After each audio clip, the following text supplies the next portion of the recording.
এবং এত logical teacher আমি কখনোই দেখি নাই।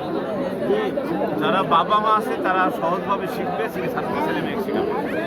যারা টিচার আছে তারা আমার বই পড়বে, ছাত্রদের সহজভাবে শিখাবে। এটাই আমার আর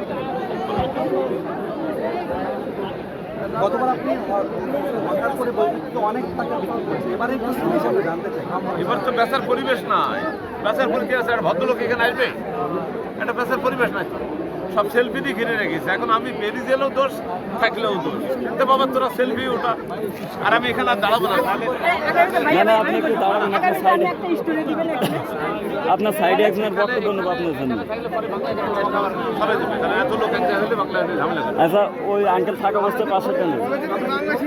আপনি সবার মনে একটা জায়গা করে নিচ্ছেন, সেলিব্রিটি এইটা সেটা তাদের। আমি এইটুকুই বলতে চাই, জি জি বলুন। বাংলাদেশে কোনো রাইটার জন্ম হয়েছে কিনা জানি না। আমি